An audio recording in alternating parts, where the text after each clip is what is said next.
नहीं चलेगी, नहीं चलेगी, दादागिरी नहीं चलेगी, नहीं चलेगी, नहीं चलेगी, दादागिरी नहीं चलेगी। अटक करा, अटक करा, अटक करा, अटक करा। पार्वती मल्टीनेट बँकेचे संचालक मंडळ, अटक करा, पार्वती मल्टीनेट बँकेचे संचालक मंडळ, बरखास्त करा। नहीं चलेगी, नहीं चलेगी, दादागिरी नहीं चलेगी। ठेवीदाराच्या ठेवी। आंदोलन सुरू केलंय, काय मागण्यात आणि काय घोटाळा झालाय? 2015ला पार्वती मल्टीस्टेट बँकेची शाखा स्थापन झाली।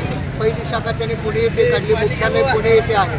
त्याचबरोबर बँकेनं लोहार असेल, तुरुडी असेल, डाळिंब असेल, सास्तूर असेल, सालेगाव असेल या ठिकाणी शाखा स्थापन केल्या आणि ठेवीदारांना जादा व्याजदर देण्याचं आमिष दाखवून जवळपास 25 कोटी रुपयाच्या ठेवी बँकेमध्ये ठेवलेल्या आहेत। 2023 पर्यंत बँकेची अवस्था व्यवस्थित होती, मात्र 2023 पासून बँकेनं खातेदारांना पैसे देणं बंद केलं। अनेक खातेदार इथं असे आहेत ज्याने आयुष्यभर हातगाडा ओढून आपली कमाई या बँकेत ठेवलेली आहे।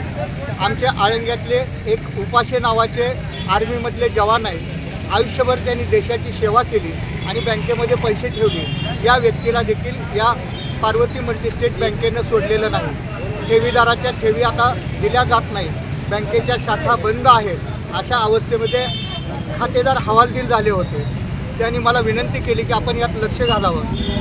गेल्या 15 दिवसात या खातेदारांच्या 2 बैठका घेतल्यानंतर एकीकडे आपण न्यायालयीन लढाई, त्याचबरोबर रस्त्यावरची लढाई देखील या ठिकाणी लढत आहोत। आम्ही आज जिल्हा प्रशासनाला या धरणे आंदोलनाच्या माध्यमातून इशारा दिलेला आहे। जर 25 तारखेपर्यंत आमच्या ठेवी परत नाही दिल्या तर आम्ही 25 तारखेला आष्टामोड तालुका लोहारा येथे राष्ट्रीय महामार्गावरती रस्ता रोको आंदोलन करणार आहोत। त्याचबरोबर सध्या आपण ईडी असेल, गृह विभाग असेल, सहकार आणि अर्थ विभाग असेल या ठिकाणी स्वतंत्र याचिका दाखल केलेल्या आहेत। त्याचबरोबर पुढच्या आठवड्यामध्ये मुंबई उच्च न्यायालयाच्या औरंगाबाद खंडपीठामध्ये 2 स्वतंत्र याचिका दाखल करून महाराष्ट्र ठेवी हित संरक्षण कायद्याअंतर्गत संचालकाची मालमत्ता जप्त करून ठेवीदारांचे पैसे परत मिळावे यासाठी प्रयत्न करणार आहोत। काय नाव मावशी तुमचं?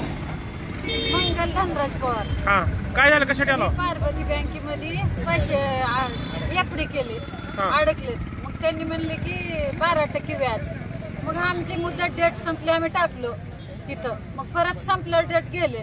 सोमवारी आम्ही 1.5 लाखाची एफडी घेतली त्यांनी आणि सोमवारी या, मंगळवारी या, बुधवारी या, ह्याच्यात गेला वेळ। परत गेले तर दिलेच नाही, शेवटी दिलेच नाही, त्या ह्याच्यावर टाकले म्हणून खात्यावर सेविंगला। परत दिलेच नाही, ते सारखं चक्राज या, उद्या या, उद्या या, परवा या, सोमवारी या, मंगळवारी त्याच्यातच गेला वेळ, भेटलेच नाही ते।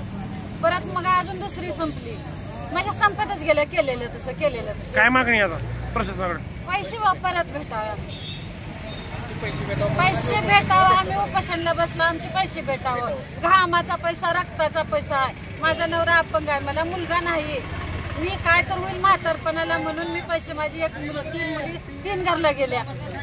कष्ट करून घामाचा पैसा, असं रात दिवस चैनपणा, दिवस जायना, चिंता चिंता, रोग, दवाखान्यात लागला। माझा नवरा सध्या आता दवाखान्यात आहे, मला इथे यावं लागलं मीटिंगला। माझा पैसा कधी मिळेल, रात दिवस टेन्शन आहे मला, घरात पाहण्यासारखं। महाराष्ट्रातील ताज्या बातम्या पाहण्यासाठी आमच्या YouTube चॅनेलला सबस्क्राईब करा। इंस्टाग्राम आणि फेसबुकवर हा व्हिडिओ पाहत असाल तर फॉलो करायला विसरू नका। धन्यवाद।